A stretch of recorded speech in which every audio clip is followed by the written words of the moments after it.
4년제 대졸자 중 정규직 취업 비율이 40%에 지나지 않고 또 100만 명이 넘는 청년 백수가 취업난을 겪고 있다고 하죠.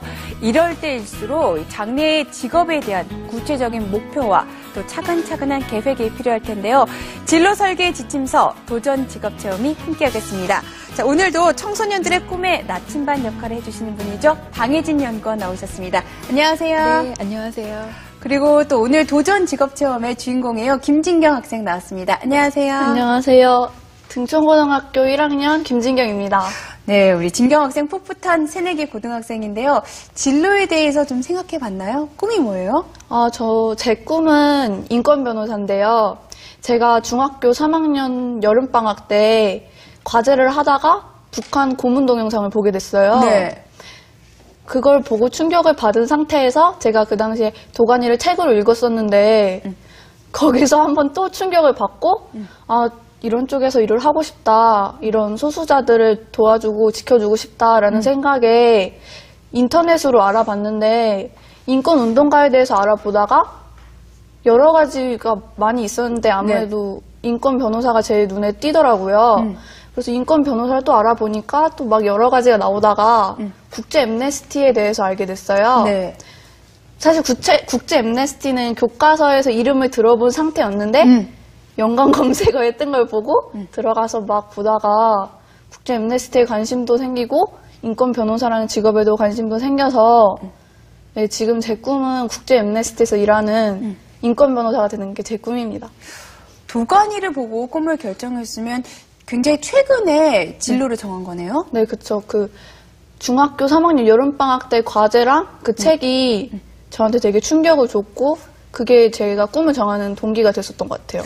네, 연구원님, 저는 좀 꿈을 너무 즉흥적으로 정한 게 아닌가 약간 걱정이 됐는데 어떤가요? 네. 사실 진로를 선택하고 결정할 때 여러 가지 면모를 꼼꼼하게 따지고 살펴보면서 결정하는 경우들도 있지만 어떤 특정한 사건이나 경험에 의해서 깊게 감명을 받거나 어떤 자극을 받은 경우에 결정하게 되는 경우도 있거든요. 네. 그런데 이 중에 뭐 어떤 것이 더 좋다, 나쁘다 이렇게 우위를 따지기는 어렵고요. 사실 더 중요한 것은 어떤 계기로 관심을 갖게 되었느냐가 중요하다기보다는 앞으로 내가 관심을 갖고 있는 분야를 보다 더 구체화시키기 위해서 어떻게 노력할 것인가가 더 중요하다고 볼 수 있겠습니다. 그래서 진경 학생의 경우 그 계기를 통해서 인권 변호사에 관심을 가졌지만 여기서 중단하면 그건 정말 즉흥적인 선택이라고 할 수 있고요. 여기에 대해서 보다 구체적인 정보를 찾아보고 이번에 실시한 것처럼 체험을 해보는 기회들을 갖는 것이 진로를 계획하는데 큰 도움을 줄 수 있을 거라고 생각합니다. 또 한편으로는 인권에 관심이 있는 건지 변호사에 관심이 있는 건지 아직 좀 확실하지 않거든요. 이럴 때는 어떻게 해야 될까요? 그 경우 사실 학생들이 그걸 명확하게 구분하기는 어려운데요. 제가 추천하는 방법 중에 하나는 단어 연상법이라는 걸 한번 사용해 보면 어떨까 권하고 싶은데요. 단어 연상법이요? 네네.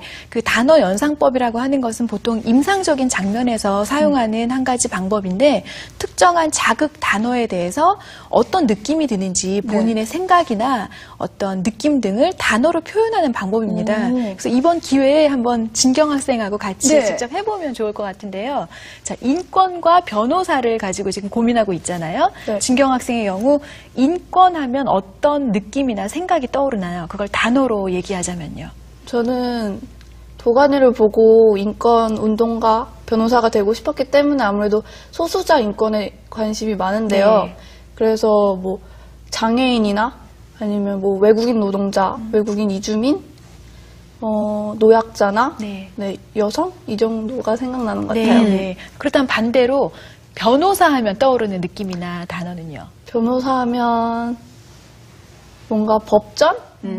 뭔가 냉철함? 그런 딱딱함? 그런 게 약간 생각이 나는 것 같아요. 네.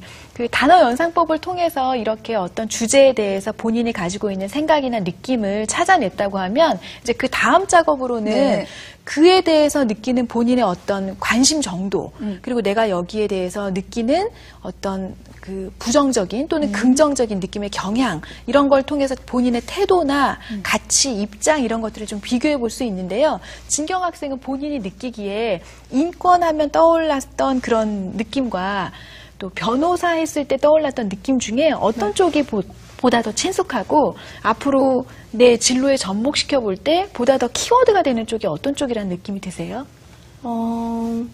둘 다 가까운 느낌이 들긴 하는데 아무래도 저는 변호사보다는 인권이 좀 더 네. 가까운 느낌이 더 많이 드는 것 같아요. 네, 아까 표현했던 방법을 보더라도 인권 했더니 여러 가지 어떤 대상 등을 단어가 많이 생각보다 나왔어요. 고등학교 1학년에 비해서는 굉장히 많은 단어들을 얘기하는데 변호사 했더니 법전, 냉철함, 딱딱함 이런 것들을 이제 얘기하고 있죠. 그래서 본인이 갖는 감정이 그 두 가지 주제에 따라서 약간은 우위가 있다라는 걸 저희가 좀 확인할 수 있었던 것 같아요. 그래서 이번 기회를 통해서 본인이 가지고 있었던 그런 생각들을 조금 구체화시키는 계기로 직업 체험을 해본다면 내가 가지고 있는 생각이 어느 정도 합리적인 것인지 혹시 잘못된 이미지를 가지고 있는 것은 아닌지 그런 것들을 확인할 수 있는 계기가 될 것이라고 봅니다. 네, 이 꿈을 구체화하는 작업, 직업 체험. 우리 진경 학생의 인권 변호사 체험은 어떤 모습일까요? 화면으로 만나보겠습니다. 오늘의 체험을 위해 인권 변호사를 만나러 가는 진경이. 아무래도 법을 다루는 직업이다 보니까 조금 딱딱할 것 같기도 하고 되게 분위기도 무거울 것 같은데 그래도 되게 설렙니다.